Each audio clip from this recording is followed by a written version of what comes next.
Olá, meu caro e minha cara. Quem vos fala é o Dr. Fábio e é com muita satisfação que, em nome da EcoClass, iniciamos hoje um novo projeto.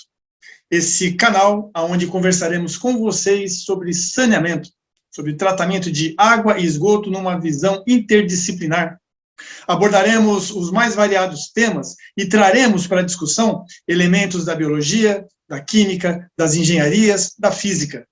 Porque, afinal de contas, acima de tudo, acreditamos que esse universo do tratar água e tratar esgoto permeia todos esses ramos do saber. E é importante, portanto, termos conhecimento mínimo necessário desses campos do conhecimento para compreendermos a fundo alguns pontos, alguns conceitos, algumas situações.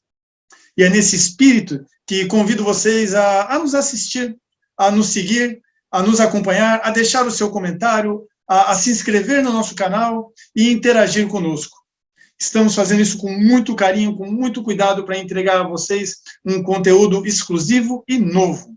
Garanto a vocês que, se perderem o tempo de vocês nos assistindo, conseguirão adquirir uma nova visão, entendendo que o saneamento é um convite eterno ao saber, ao buscar o saber. Bom, então, sem mais delongas, vamos lá para o nosso primeiro bate-papo, para a nossa primeira conversa. Meus caros e minhas caras, para inaugurarmos esse nosso canal, para esse nosso bate-papo interdisciplinar, eu convido a vocês a entrarmos nesse mundo da meta-hemoglobinemia infantil. Esse é o nosso tema para a nossa conversa de hoje. Você sabe o que é isso?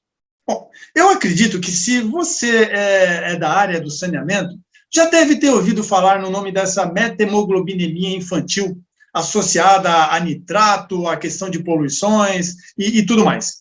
Mas, vamos lá.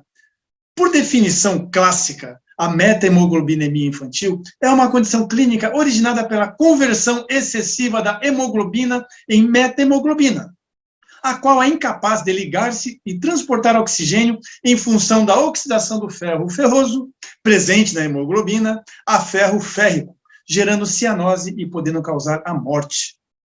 Olha só, meta-hemoglobinemia infantil, quantos conceitos de biologia e de química, e isso está associado ao esgoto. Mas vamos lá, então, fazer uma pausa para a biologia passar, porque é ela que predomina nessa nossa conversa de hoje. Começo perguntando a vocês, meus amigos e minhas amigas, por que respiramos? Qual o propósito de respirarmos? Por que é necessário? E não vale dizer, porque se eu parar de respirar, eu morro. Não. Qual a resposta técnica do porquê respiramos? Vos digo, para obtermos energia. A respiração está associada ao nosso metabolismo energético, por permitir que ocorra a reação de combustão. Afinal de contas, ao respirarmos, inserimos no nosso organismo o comburente oxigênio. O gás oxigênio, esse presente na nossa atmosfera. É esse gás oxigênio, esse comburente, que, em contato com o nosso combustível, os carboidratos, aqui representado pela molécula de glicose, irá promover a reação de combustão, liberando gás carbônico, água, os resíduos desse material orgânico, combustível, e a energia. A energia é necessária para mantermos-nos vivos. Aí sim, a energia que será responsável pela síntese, pelo catabolismo, pelo nosso anabolismo, pela construção de nossas células. É graças à respiração celular que obtemos a energia necessária para estarmos aqui, conversando nesse nosso bate-papo. E como que isso tudo acontece? Bom, nas aulas de biologia, lá de fisiologia, de sistema respiratório, basicamente nós temos isso aí para vocês. Através dos nossos pulmões, o ar atmosférico inflado, ele é inspirado, ele vai inflar os alvéolos pulmonar.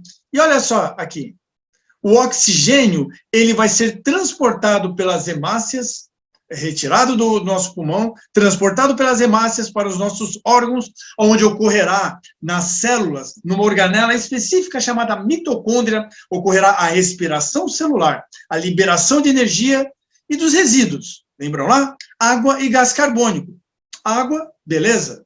Gás carbônico, não. Gás carbônico é tóxico. A presença do gás carbônico em excesso no nosso sangue originará o ácido carbônico, que alterará o pH sanguíneo, e isso causará um prejuízo imenso às reações biológicas, podendo causar até a morte. Portanto, esse gás carbônico gerado na respiração celular precisa ser eliminado.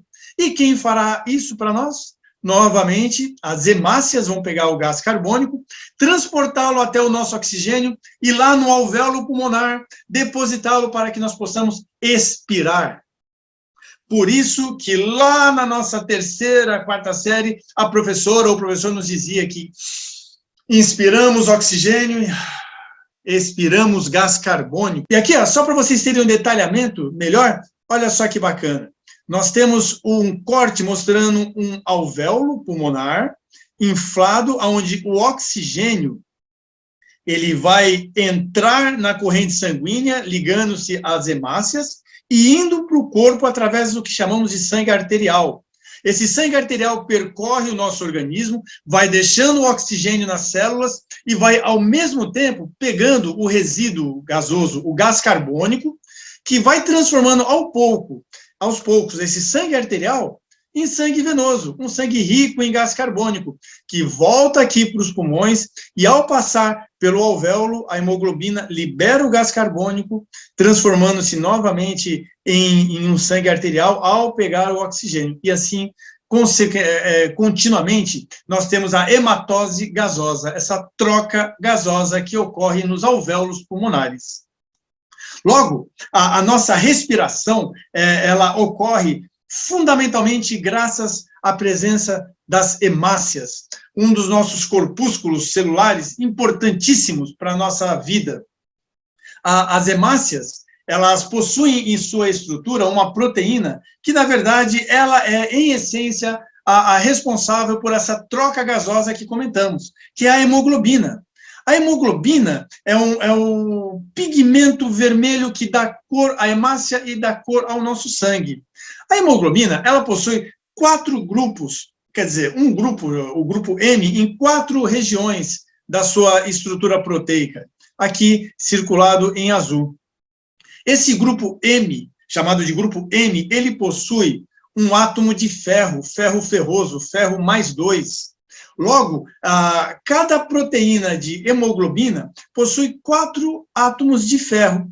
E é aqui, nesse átomo de ferro, que ocorrerá a ligação, ora com o oxigênio, ora com o gás carbônico, permitindo que a hemácia, via hemoglobina, via grupo M, via ferro 2, consiga transportar esses gases no interior do nosso corpo. Olha só, do alvéolo pulmonar, o gás oxigênio se liga à hemoglobina, graças ao ferro 2, que está presente na hemoglobina, que está presente na hemácia, formando a oxihemoglobina, um composto instável. A oxihemoglobina será encaminhada às células e na mitocôndria, esse oxigênio que será liberado da oxihemoglobina, que volta a ser apenas uma hemoglobina, na célula, a respiração celular gerará o gás carbônico. E essa mesma hemoglobina vai ligar-se a esse gás carbônico via ferro ferroso, formando a carbohemoglobina, que, por sua vez, será transportada até o alvéolo pulmonar. Lá, trata-se também de um composto instável. Essa carbohemoglobina, lá no alvéolo pulmonar, liberará o gás carbônico, voltando a ser somente hemoglobina, para logo em seguida ligar-se ao gás oxigênio, formando a oxihemoglobina, e assim permitindo que o nosso organismo transporte esses gases para a produção de energia e para a liberação desse gás tóxico, que é o gás carbônico. Pois bem, vamos voltar então para a metahemoglobinemia infantil, já que nós entendemos a dinâmica da respiração celular que nos mantém vivo, graças à introdução de oxigênio para a reação de combustão, e a eliminação do gás carbônico gerado nessa combustão, que é tóxico ao nosso organismo. O que é meta-hemoglobinemia infantil tem a ver com tudo isso? Bom, entre outros fatores, alguns até genéticos, o nitrito ele é capaz de oxidar o ferro 2 presente na hemoglobina para ferro 3. E aí é que a gente começa a ver o assunto se aproximar do saneamento. Por quê? Porque a ingestão de água com alta concentração de nitrito ou nitrato é, portanto, uma das causas da meta-hemoglobinemia. Um trava-língua muito bom. E aí, há uma agravante aqui. Crianças são mais suscetíveis à formação da meta-hemoglobinemia via ingestão de água. Por quê? Graças à sua massa corporal ser menor que a de um adulto, a ingestão de água na criança, proporcional à de um adulto, fará com que ela ingira uma quantidade maior, eventualmente, se essa água, é claro, tiver altas concentrações de nitrito e nitrato, fará com que ela ingira uma maior quantidade desses elementos. Logo, a criança está mais suscetível ao desenvolvimento da meta-hemoglobinemia infantil. Por isso que ela até é chamada de meta-hemoglobinemia infantil. Além disso, a secreção estomacal ácida, a produção do ácido clorídrico, do suco gástrico, ainda nas crianças, ela está incompleta o processo. Dessa maneira, o pH estomacal ele não é tão ácido quanto em um adulto. Ele situa-se aí entre 5 e 7. Isso favorece a prevalência ou a possibilidade da existência dentro do estômago de uma criança de bactérias redutoras de nitrato, produzindo nitrito que será absorvido pelo organismo. E isso é muito importante, porque a gente vai ver já que é o nitrato o grande problema, já que o nitrito, nas águas naturais, ele não é encontrado em grandes quantidades. Mas o nitrato ele pode sim ser encontrado em grandes quantidades. Portanto, a injeção de águas com uma concentração de nitrato elevada, principalmente em criança, pode causar a meta-hemoglobinemia infantil. Olha só aqui, nós temos as hemácias com as hemoglobinas com o ferro 2. O nitrito ele vai oxidar esse ferro 2 a ferro 3. E aí, esse ferro oxidado na hemácia, na hemoglobina, ele faz com que essa hemoglobina deixe de ser funcional. Ela não transportará mais oxigênio. Ela será transformada nessa meta-hemoglobinemia. Qual a consequência disso, meus caros? Se eu não tenho mais hemoglobina para transportar oxigênio, o que isso vai me causar? Exatamente, a interrupção da respiração celular. Porque por mais que eu tenha combustível ainda no meu organismo, eu não tenho comburente. Logo, a reação de combustão é interrompida. Portanto, a meta-hemoglobinemia infantil tem como alguns dos sintomas um quadro clínico muito parecido com a de uma anemia. Porque haverá a escassez, a falta de produção de energia para manter as atividades funcionais. Outro traço característico da meta-hemoglobinemia infantil é que o nitrito, ao ligar-se à hemoglobina, ao ligar-se a oxidar o ferro 2, a ferro 3 e manter-se próximo da hemoglobina, tornará esse pigmento azulado, fazendo com que, dependendo da quantidade de meta-hemoglobinemia formada, a pele da criança, principalmente as suas extremidades, possa começar a ficar azul. É a tal da cianose. Meus caros, essa é uma doença que pode ter sérias consequências. É claro que vai depender da quantidade de nitrato ingerida, da capacidade de redução bacteriana do nitrato a nitrito, ocorrendo lá no trato estomacal, e da concentração, portanto, de meta-hemoglobinemia produzida. O que se sabe através de estudos clínicos é que concentrações da ordem de 70% de hemoglobina formada pode causar a morte da criança. Então, é uma doença muito séria. Por isso, ela tem essa interface com o esgoto. Por quê? Porque, vamos lá, meus amigos, esgoto. O esgoto, ele tem uma renca de coisa. Entre elas, o que nos importa hoje, são os compostos nitrogenados. Amônia e nitrogênio orgânico, que são excretados no nosso organismo via urina e fezes. A amônia, ela, quando lançada no corpo receptor, ela já estava pronta. Não acontecem muitas coisas com ela, muitas transformações até ela chegar lá. Mas o nitrogênio orgânico, aquele preso a uma proteína, a um aminoácido, a um ácido nucleico, ele vai sofrer um processo chamado de amonificação, aonde o nitrogênio orgânico, aqui representado pelo RNH2, onde esse R é um radical orgânico, ele será utilizado por bactérias heterotróficas aeróbias como fonte de alimento, transformando em amônia, provocando o que chamamos de amonificação. Então, é muito natural que o esgoto lançado no corpo d'água, com o passar do tempo, o seu nitrogênio orgânico converta-se a nitrogênio amoniacal, fazendo com que essa forma, NH4+, o íon amônio aqui, seja a forma predominante. Esse íon amônio, o NH4+, a amônia, ele pode causar no corpo d'água problemas como a eutrofização, que é o crescimento excessivo de algas, já que o nitrogênio, juntamente com o fósforo, são um dos macronutrientes importantíssimos para o crescimento e desenvolvimento dos seres vivos. O seu excesso, a sua oferta em excesso num corpo d'água pode provocar um crescimento excessivo de algas, que é o que chamamos de eutrofização, que traz prejuízos à estética e à qualidade do corpo d'água, podendo provocar a morte e outros sérios problemas que não abordaremos hoje. Por quê? Porque hoje a gente vai falar de uma outra faceta que pode acontecer com a amônia. Olha só, a amônia, o íon NH4+, o íon amônio, ele pode entrar na rota de utilização de bactérias quimioautotróficas. O que são as bactérias quimioautotróficas? São bactérias que usam elementos químicos como combustível para obter energia.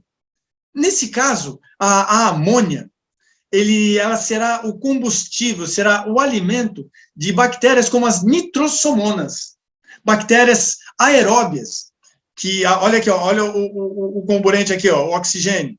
As nitrossomonas promoverão a reação de combustão da amônia com o oxigênio, gerando como resíduo nitrito, água, íons H+, e energia para a manutenção celular, para a sua vida. Então, as nitrossomonas se alimentam de amônia e geram como resíduo nitrito. Em geral, esse nitrito produzido, esse nitrito excretado pela nitrossomona, imediatamente ele é convertido em nitrato. Por quê? Porque o nitrito, ele ainda contém uma forma nitrogenada, ainda com conteúdo energético, passível de ser considerado como combustível, passível de ser utilizado por seres vivos como a Nitrobacter, como alimento. A Nitrobacter, essa outra bactéria quimioautotrófica aeróbia, vai pegar o nitrito, vai utilizá-lo como fonte de alimento, como fonte de energia, vai obter energia e vai gerar como resíduo o nitrato. O nitrato é a última forma oxidável dos compostos nitrogenados. Ele não contém mais ele não possui mais nenhum conteúdo energético. O nitrato é o osso, que não será utilizado mais pelas bactérias na obtenção de energia. E olha só que interessante, meus amigos e minhas amigas. A transformação da amônia em nitrito, nós chamamos de nitritação. Um fenômeno biológico rápido causado por bactérias quimioautotróficas, como as nitrossomonas, por exemplo.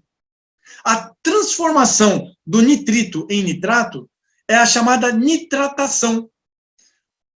Um fenômeno biológico conduzido por bactérias quimioautotróficas aeróbias, como a Nitrobacter.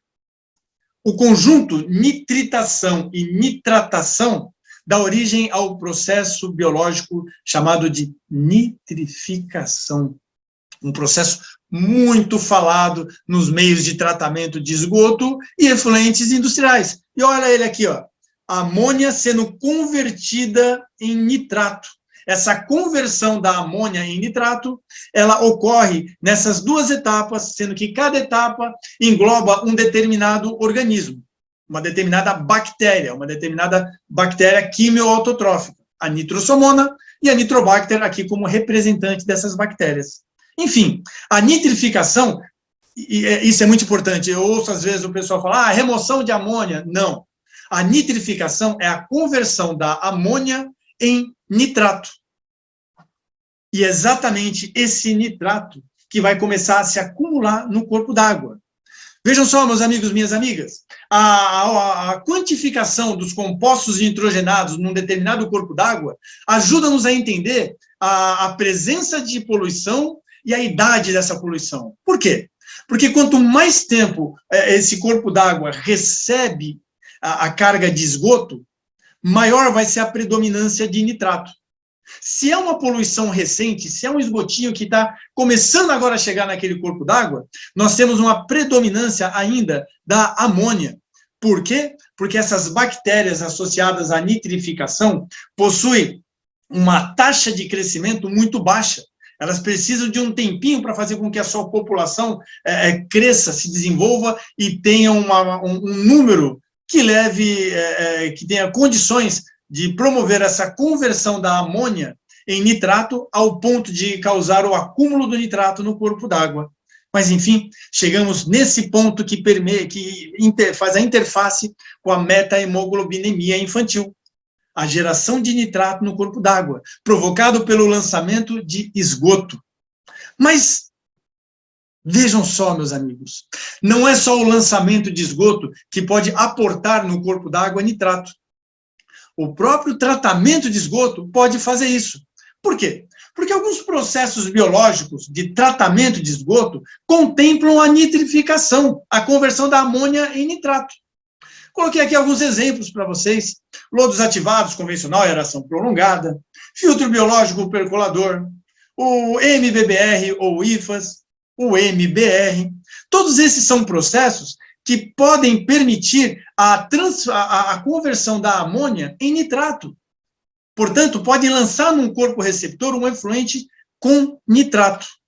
É claro que a concentração do nitrato nesse efluente final vai depender da concentração da amônia no esgoto, o quanto que entra de esgoto, o quão a nitrificação é conduzida. Nós podemos ter uma nitrificação completa ou parcial. E se essa estação de tratamento de esgoto, que estamos falando aqui, recebe eventualmente lixiviado de aterro sanitário, chorume, aí é um grande problema. Por quê?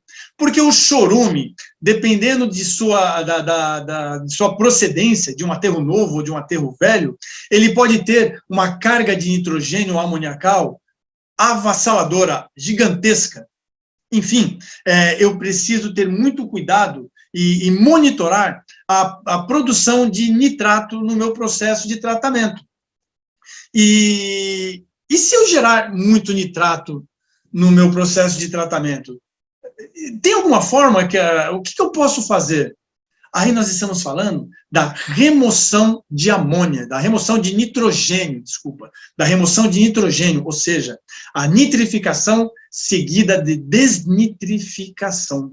Então, olha só, o nitrogênio amoniacal e o nitrogênio orgânico no esgoto, ele sofre amonificação, tudo é transformado em amônia, a amônia sofre nitritação, gera nitrito, que sofre nitratação, que produz nitrato, e esse nitrato, ele pode ser desnitrificado, gerando nitrogênio gasoso. A nitrificação, a conversão da amônia em nitrato, ocorre em ambiente aeróbio, já que tanto as bactérias nitritantes como nitratantes são quimioautotróficas aeróbias. Agora, a desnitrificação, essa acontece no ambiente anóxico. O que é um ambiente anóxico, Fábio? Vamos lá, ambiente anóxico é um ambiente desprovido de gás oxigênio e com a presença de nitrato. O nitrato, ele passa a ser o chamado aceptor final de elétron, ele passa a ser o comburente das bactérias. Bactérias heterotróficas facultativas. que nesse ambiente anóxico, na ausência do oxigênio, usarão o nitrato na sua reação de combustão, gerando como resíduo não mais o gás carbônico, e sim o nitrogênio gasoso, que será eliminado para a atmosfera. Então, meus amigos e minhas amigas, quando eu quero realmente remover compostos nitrogenados, a minha estação de tratamento de esgoto, ela tem que ter nitrificação seguida de desnitrificação. E a desnitrificação, ela passa a ser muito importante no controle do nitrato lançado no corpo receptor, que estará presente no efluente final. Aqui, só para vocês terem uma ideia, existem consagrados já alguns sistemas onde no processo biológico é inserido uma nova etapa através de uma câmara anóxica, que um reator anóxico, para permitir essa desnitrificação. E aí, é claro, né, não basta apenas saber que nitrato em excesso na água e eventualmente ingerida principalmente por uma criança, pode causar a doença meta-hemoglobinemia infantil, que pode levar à morte, já que o nitrato, no trato digestório dessa criança, pode ser reduzido a nitrito, e o nitrito, por sua vez, pode oxidar o ferro da hemoglobina, tornando-a inviável para os transportes gasosos de oxigênio e gás carbônico que a hemoglobina faz no nosso organismo. Essa inviabilidade da hemoglobina numa criança pode levar à morte. Então, estamos falando agora de um assunto de saúde pública, um assunto importantíssimo de saúde pública, onde a legislação deve vigorar. E aí, o que nós temos? No CONAMA, um arcabouço legal de âmbito federal, o CONAMA 357, que trata da classificação dos corpos d'água, ele traz que as águas doces, classes 1, 2 e 3, tem que ter o nitrogênio amoniacal, a sua concentração, em determinados valores associados a determinados pHs. Eu não coloquei aqui porque senão ia ficar muito poluído visualmente. Qualquer coisa, deem uma olhada lá no 357, vocês vão achar fácil. Mas o que é importante? Ele delimita como valor máximo permitido para essas águas doces a concentração de nitrato de 10 miligramas por litro na forma de nitrogênio. E é importante porque tanto a classe 1, 2 ou 3 pode ser utilizado para fins de geração de água potável. E os estudos conduzidos no mundo demonstram que concentrações de nitrato até 10 miligramas por litro na forma de nitrogênio, elas não causam problemas como a meta-hemoglobinemia infantil. O CONAMA 430, que trata da determinação dos valores máximos permitidos para efeito de lançamentos em corpos d'água, ele não fala do nitrato, mas ele fala do nitrogênio amoniacal, limitando em 20 miligramas por litro na forma de nitrogênio. O CONAMA 430, ele não traz um valor para o nitrato, mas ele limita aquilo que dará origem ao nitrato. É importante, meus amigos e minhas amigas, que no tratamento de esgoto eu observe tanto o padrão de lançamento como o padrão da classe do corpo receptor, porque eu tenho que manter os dois tais quais a lei me coloca. Agora, para dar maior segurança à saúde pública, nós temos, na portaria 888, editada o ano passado, que traz todos os requisitos e ordem a respeito da água potável, ele traz a amônia como um padrão organolétrico, com um valor máximo permitido de 1,2 miligramas na forma de nitrogênio por litro. E aí, olha só que importante, ele coloca, a portaria 888, coloca o nitrato e o nitrito na tabela de substâncias inorgânicas que representam riscos à saúde, limitando o nitrato a 10 miligramas por litro na forma de nitrogênio e o nitrito a 1 miligrama por litro na forma de nitrogênio.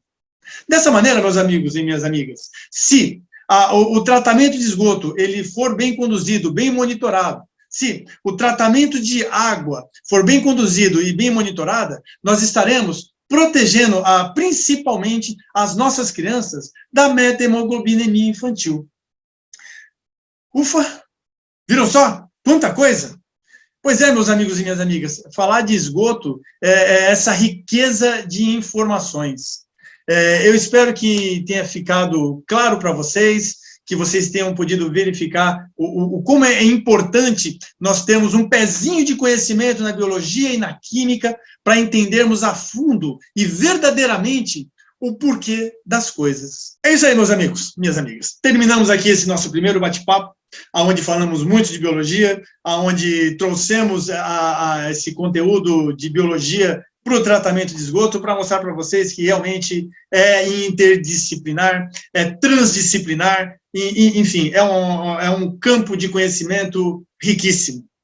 No nosso próximo bate-papo, vamos trazer um novo assunto, com essa visão completamente louca, onde vamos falar com vocês de química e de biologia, de física e de engenharia, para aguçar a curiosidade e mostrar o como é legal a gente ter um conhecimento profundo de determinados assuntos que tratamos no nosso dia a dia. Eu espero que vocês tenham gostado, eu espero que tenha sido útil, e se gostaram, e se foi útil, por favor, se inscrevam no nosso canal, curtam o nosso vídeo, deixa aí o seu comentário, nos dê sugestões de assuntos que vocês gostariam que fosse abordado à luz dessa interdisciplinaridade. Interajam conosco, porque isso será muito rico e importante. E até a próxima. Até lá, cuidem-se!